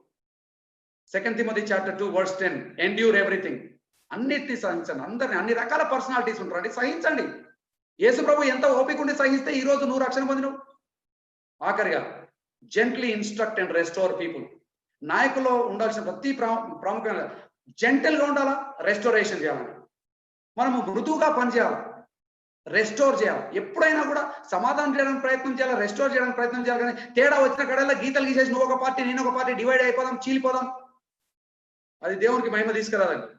కొన్నిసార్లు there are very few times in the church where you may have to divide, but there are very few times when you really have to divide, but most of the time you don't have to divide. You can handle the difference prayerful గా, patient గా, matured గా deal చేస్తే. పోయినా కూడా సమాధానంతో different దారిలో పోవచ్చండి. యేసు ప్రభు ఇక్కడ మనకి ఏం నేర్పిస్తున్నాడని ఒక 2-3 విషయాలు చెప్తాను. ఇది అంతటికి మాదిరి యేసు ప్రభు అండి. మీక్నెస్. ఆయన ఏమన్నాడు? నా యొద్ద నేర్చుకోనండి మీరు, నేను సాత్వికుడను కనుక నా కాడి మోసుకొని నా యొద్ద నేర్చుకోమన్నాడు కదా. ఎందుకు యేసు ప్రభు మనకు మాదిరి? I want to share a few thoughts అండి. మత్తయి సువార్త 26వ అధ్యాయంలో యేసు ప్రభు మన మాదిరి కదా. యేసు ప్రభు జీవితంలో నుండి ఒక 2 విషయాలు నేను హైలైట్ చేయాలనుకున్నాను. యేసు ప్రభును గెత్సెమనే తోటలో ఆయన ప్రార్థన చేస్తుంటే ఆయన పట్టుకోవడానికి భటులు, సోల్జర్స్ వచ్చినారు. ఎవరు తెచ్చిండ్రు ఆ సోల్జర్స్ ని? సొంతోడే తెచ్చిండు, బయటోడేవాడు కాదు. నేను నిన్న కూడా చెప్పిన, బయటోడెవడు గాయపరిచినా బాధ అవుతుంది, కానీ ఇన్సైడర్, ఇంటోడు, మన సొంతోడు, మన చర్చ్ మెంబరు, మనోళ్ళు బాధ పెట్టినప్పుడు మాత్రం ఆ గాయం చాలా లోతుగా అవుతుందండి. When an insider hurts it's really very painful. యూదా, యేసు ప్రభు తెలుసులే, ఇదేం పెద్ద సర్ప్రైజ్ కాదు, ఆయన తెలుసు ఈయన చేస్తాడు. కానీ ఎంత డ్రమాటిక్ గా చేస్తాడు చూడండి యూదా. యేసు ప్రభు తెలియనట్టు నిన్ననే హింట్ ఇచ్చిండు. అక్కడ ప్రభురాత్రి లాస్ట్ సఫర్ చేసినప్పుడే హింట్ ఇచ్చిండు, ఇక పలానోడిది పట్టుకొడతాడు. అప్పుడే తెలుసు యూదాకు, తెలుసు యేసు ప్రభుకు తెలుసని. అయినా కూడా మళ్ళా ఈడికి వచ్చి పెద్ద డ్రామా చేస్తాడు. పెద్ద వచ్చి ఎంతో ప్రేమ ఉన్నోళ్ళ లెక్క, ఎంతో మంచి దోస్తు లెక్క వచ్చి ఏమంటాడంటే, ఇదిగో యేసు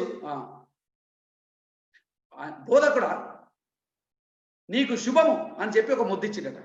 బోధకుడా నీకు శుభము అని చెప్పి ముద్దిచ్చింది.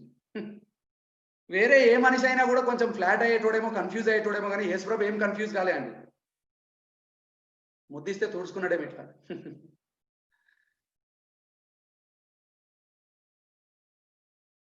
బోధకుడా నీకు శుభం, మాట ఒకటి చేతొకటి. అప్పగిస్తున్నాడండి ఆయన. అప్పగించుకుంటే ఆయన వాడే మాట నీకు శుభం. ఏం శుభం? అప్పగిస్తున్నావు కదా. ఏసుతో అప్పుడు యేసు ప్రభు అంటాడు, నువ్వు ఏ పని చేయడానికి వచ్చినావు ఆ పని చేసే తమ్మి, ఇంకా ఎందుకు ఈ మస్కా కొట్టుడు, ఈ కోటింగ్ ఇచ్చుడు, ఇంకా ఇవన్నీ ఎందుకు? నువ్వు ఏ పని కోసం వచ్చినావో ఆ పని అయిపోయి. ఇదిగో యేసుతో కూడా ఉన్న అయితే బై ద వే ఆయన వచ్చిండు, ముద్దిస్తే అతనితో యేసు ప్రభు అన్నాడు, నీవు వచ్చినది చేయవు, ఎక్కువ తక్కువ కామెంటరీ ఇయ్యకు, ఏం చేయడానికి వచ్చినావు ఆ పని చెయ్యి అంటే చేసేసాడు. సైన్యం వచ్చి పట్టుకున్నాడండి. ఆ సైన్యం వచ్చి అటాక్ చేసి పట్టుకోగానే అక్కడున్న శిష్యుల్లో ఒక శిష్యుడు, మనందరికీ తెలుసు ఆ శిష్యుడు ఎవరో, పేతురు. అన్యాయం చూడలేకపోయిందండి, సహించలేకపోయాడు.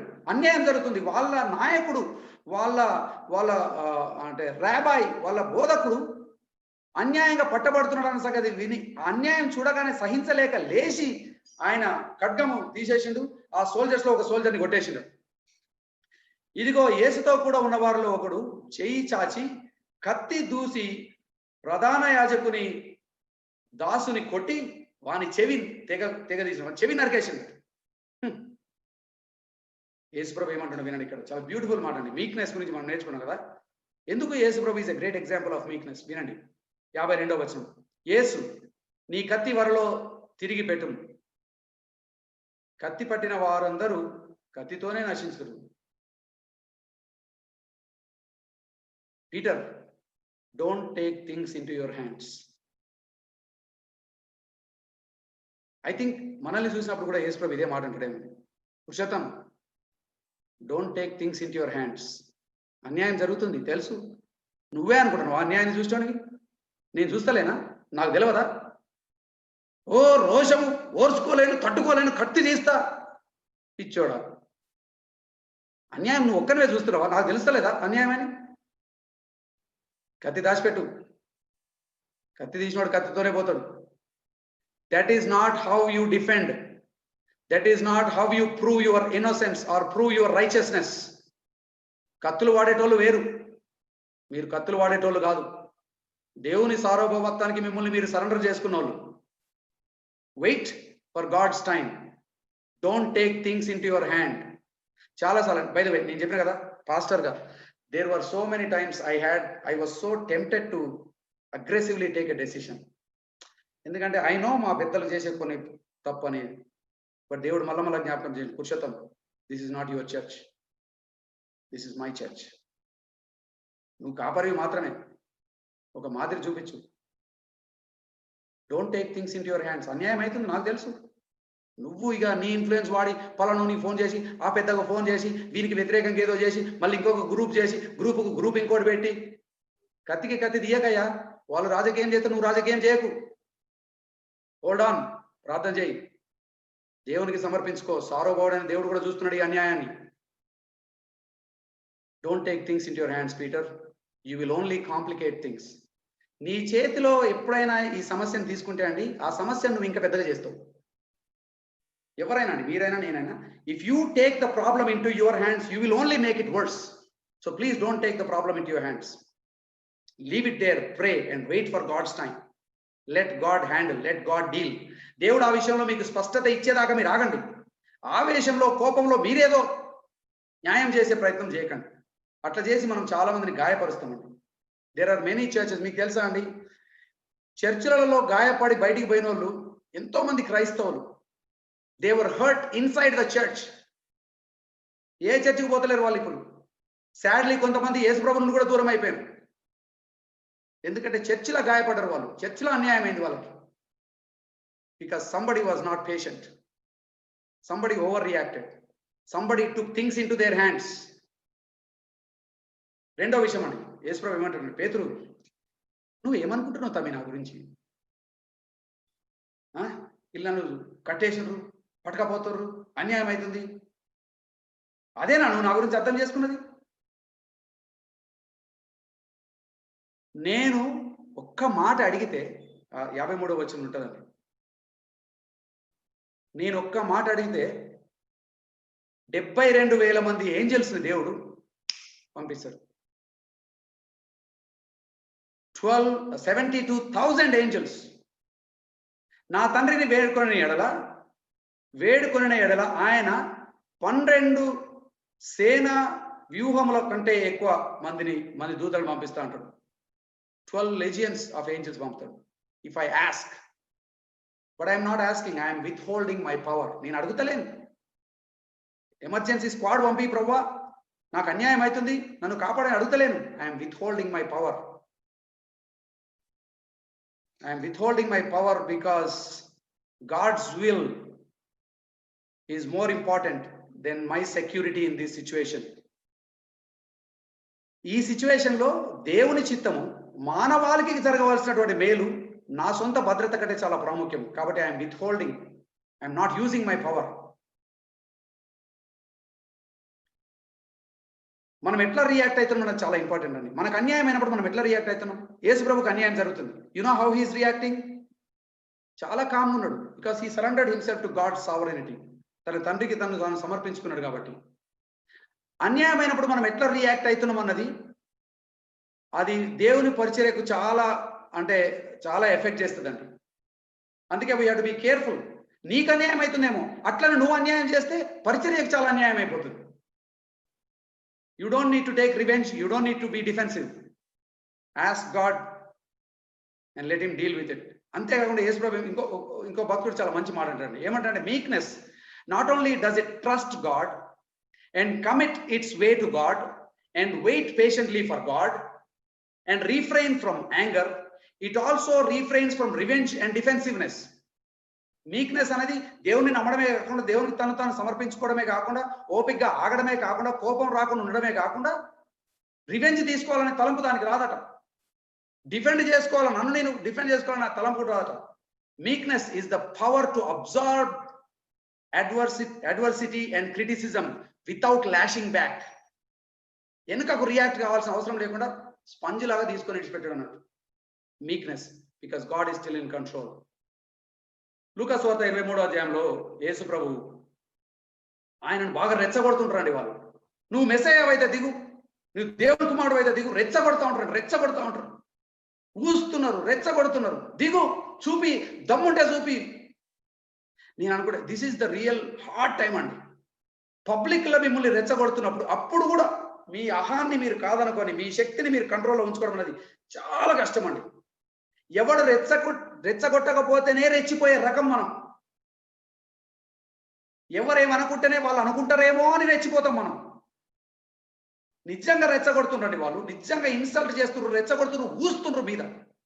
దేవుని కుమారుడు దిగు, చూపి, prove. Is not concerned about proving a point to them. అరే ఇప్పుడు కాకపోతే ఎప్పుడయ్యా నువ్వు ప్రూవ్ చేసేది? Perfect time to prove. ఒక్కసారి నువ్వు శిలువ మీద నుండి దిగలేవు అంటారు కదా, ఒకసారి దిగి చూపెట్టు. దిగడం పెద్ద కష్టం కాదండి యేసుప్రభుకు. ఈ శిలువ మీద నుండి దిగడం యేసుప్రభుకు probably one of the easiest thing for him, but that is the very purpose he came. Max Lucado అనే ఒక భక్తుడు ఏమంటాడంటే, it's not the nails that held Jesus to the cross, it is his love for people that held Jesus to the cross అంటాడు. యేసు ప్రభువును శిలువపై కట్టేసి ఉంచింది ఆ మేకులు కాదు, నీ పట్ల నా పట్ల ఉన్న ప్రేమ ఆయన అక్కడ కట్టేసి ఉంచింది అంటాడు. ఇట్స్ నాట్ ద నెయిల్స్, ఆ మేకులు కాదండి ఆయన అక్కడ ఉంచింది. నీ పట్ల నా పట్ల ఆయనకున్న ప్రణాళిక, ప్రేమ, నిన్ను రక్షించాలని. He stayed there. Very powerful, but he did not prove, because in trying to prove his innocence he can lose all of us. ఆ పాయింట్ ప్రూవ్ చేయొచ్చు సిలువ దిగి, కానీ మన రక్షణ కోల్పోతాడు కదా. ఈ పాయింట్ గుర్తుపెట్టుకోండి నాయకులందరూ కూడా. కొన్నిసార్లు in trying to prove your innocence you do a greater damage to the local church. కాబట్టి ఇట్స్ నాట్ దట్ ఇంపార్టెంట్ అండి. మన పాయింట్ ప్రూవ్ చేసుకోవడం అంత ఇంపార్టెంట్ కాదండి. God's plans are more important. God's people are a lot more important than your ego, than your reputation. ఆయన దూషించబడినను బదులు దూషించలేదు. పేతురు రాసిన మొదటి పత్రిక 2వ అధ్యాయం 23వ వచనం. బ్యూటిఫుల్ వర్డ్స్ అండి. I love this words. దీంతో మనం ముగిద్దాం. 1 Peter 2:23 ఏమంటారు? ఆయన దూషింపబడి బదులు దూషింపలేదు, ఆయన శ్రమ పెట్టబడి బెదిరింపక న్యాయముగా తీర్పు తీర్చు దేవునికి తన్ను తాను అప్పగించుకున్నాడు. పా, ఏం మాట అండి. బదులు దూషించలేదు, రెచ్చిపోలేదు, పవర్ చూపించుకోలేదు, సెల్ఫ్ డిఫెన్స్ చేసుకోలేదు, తన ఇన్నోసెన్స్ తను ప్రకటించుకోలేదు. జానేదో న్యాయముగా తీర్పు తీర్చు దేవునికి తను తాను అప్పగించుకున్నాను. బ్యూటిఫుల్ వర్డ్స్ అండి. ఇంగ్లీష్లో అండి, I would like to read this words in a few translations. ఇంగ్లీష్లో ఏమన్నదంటే, instead he entrusted himself to him who judges justly. Entrusted himself అనేది చాలా ఇంపార్టెంట్ మాట అండి. My dear brothers and sisters, learn to entrust yourself to God. నిన్ను నువ్వు దేవునికి సమర్పించుకోవడం, నిన్ను నువ్వు దేవునికి ఎంట్రస్ట్ చేసుకోవడం నువ్వు నేర్చుకుంటేలే బయట వాళ్ళు ఏమనుకుంటున్నారు, ఎందుకు అనుకుంటున్నారు, ఏం చేస్తున్నారు, ఏది కూడా నిన్ను బాధ చేయదండి. Because you live only for one man's judgment. ఆయన ఏమనుకుంటున్నా అన్నది ఒక్కటే నీకు నిజంగా ఇంపార్టెంట్. వీళ్ళందరూ ఏమనుకుంటున్నారు అన్నది కూడా ఇంపార్టెంట్ అండి. అఫ్ కోర్స్ అట్లా మనమేమో వేరే లోకంలో లేము కదా, ఇక్కడ ఉన్నాం కాబట్టి వేరే వాళ్ళు మనల్ని మిస్అండర్స్టాండ్ చేసుకుంటే బాధ అవుతుంది. కానీ అందుకోసం మనం బతకం. వాళ్ళ దృష్టిలో మనం మంచోళ్ళమని ప్రూవ్ చేసుకోవడం కోసం మనం ఏమి కూడా ప్రయత్నం చేయము. We don't even spend an inch of effort or అంటే ప్రయత్నం to defend our selves. You don't need to. తను తాను దేవునికి అప్పగించుకోండి. ఇంగ్లీష్లో నేను ఇంకో 2-3 ట్రాన్స్లేషన్ చదువుతా. He left his case in the hands of God అంటాడు New Living Translation. He left his case in the hands of God. దేవుని చేతిలో ఆయన కేసు వేసేసిండట. ప్రభా నా కేసును నేను డిఫెండ్ చేసుకోను ప్రభా, నా గురించి నేను చెప్పుకోను ప్రభా, నా కేసు నా ఫైల్ ఉన్నది కదా నీ డెస్క్ మీద పెట్టినా, ఇక నువ్వు ఎప్పుడు చేస్తావు ఏం చేస్తావు అసలు చేస్తావా లేదా నాకు అనవసరం, నా ఫోల్డర్ తెచ్చినా నీ డెస్క్ మీద పెట్టినా, ఏం చేసుకుంటావో చేసుకో. ఐ లవ్ ఇట్ అండి. నా ఫోల్డర్ నీ డెస్క్ లో పెట్టిన ప్రభా, ఏం చేస్తావు చేసుకో. ఏం చేయకపోయినా నేను క్వశ్చన్ అడగా. మోషే క్వశ్చన్ అడగలే కదా, ఇట్లా ముగిస్తాడే no problem. I am fine with any ending you give to my story. I am fine with any twist you give to my story. I put my folder on your table. I put my life in your hand. I put my reputation in your hand. నీ చేతిలో పెట్టిన ప్రభా. New American Standard Bible ఏమంటదంటే kept entrusting himself to him who judges righteously అంటారు. ISV అనే ఒక translation అంటే it was his habit to commit the matter to the one who judges fairly. It was his habit to commit the matter. Good News Bible ఏమంటదంటే passing the matter over to God by simply refusing to take any action for self defense అంటాడు. passing the matter over to God. నేను నా folder దేవుని చేతిలో పెట్టినాయా bus, case కథం.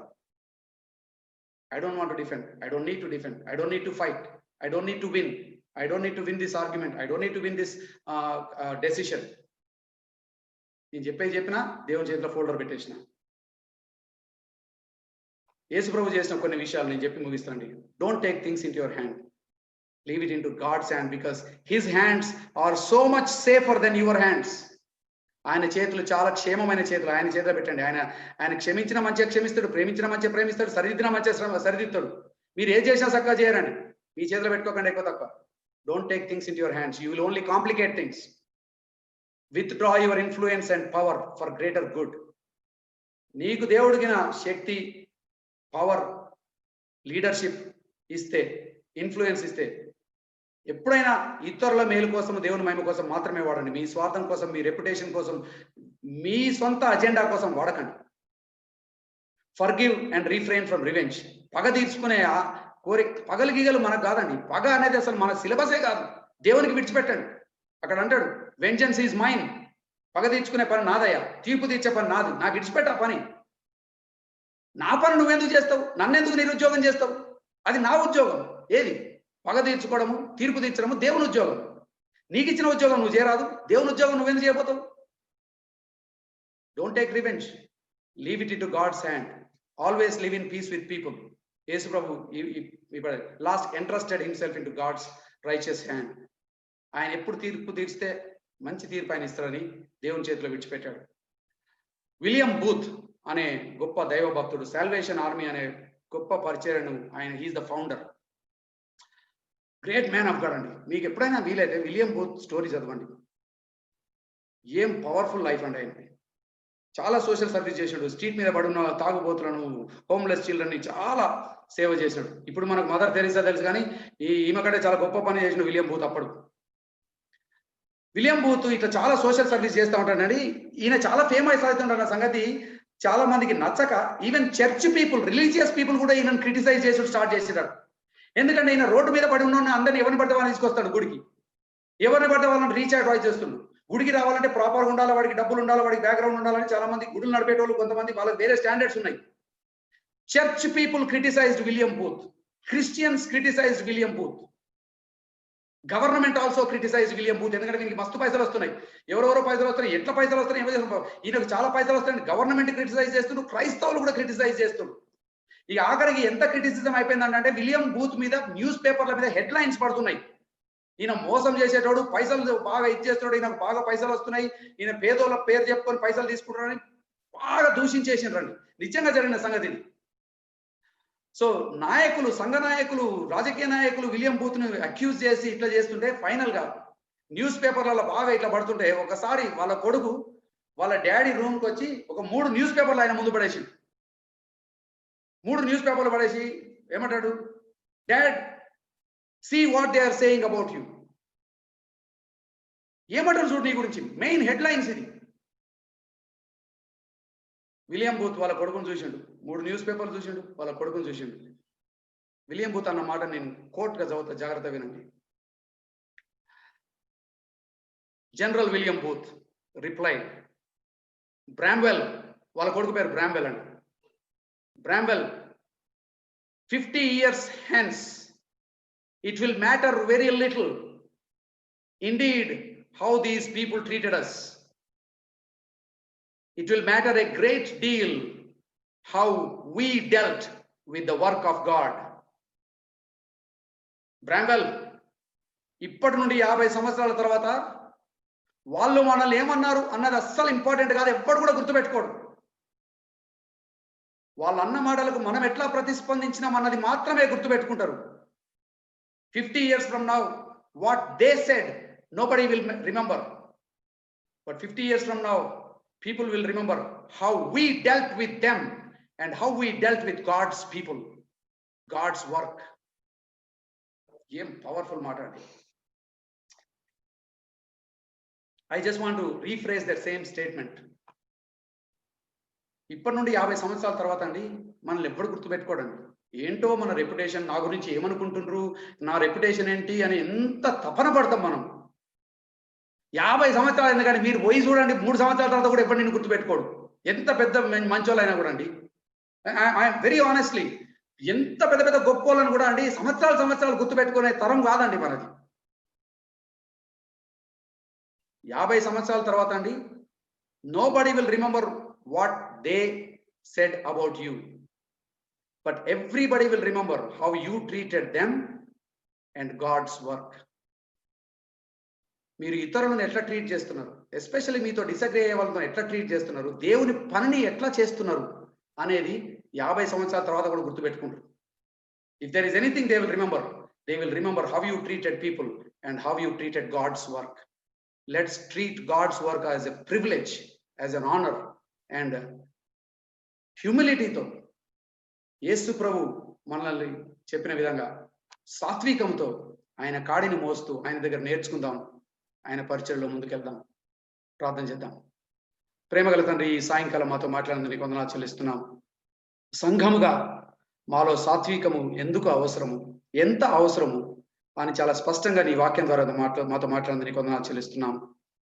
ప్రభా, మరి నీ వాక్యం విన్న మేమందరం కూడా మా వ్యక్తిగత జీవితాల్ని పరీక్షించుకొని నీ వాక్య వెలుగులో మమ్మల్ని మేము సరిదిద్దుకుంటూ నీకు మహిమకరంగా జీవించే కృపను మాకు అనుగ్రహించమని, పరిశుద్ధాత్మ దేవా నీ కార్యాన్ని మా జీవితాల్లో కొనసాగించండి, నీకు మహిమకరంగా మమ్మల్ని వాడుకొనమని యేసు నామములో ప్రార్థన అడిగి వేడుకొంచున్నాం తండ్రి. ఆమేన్.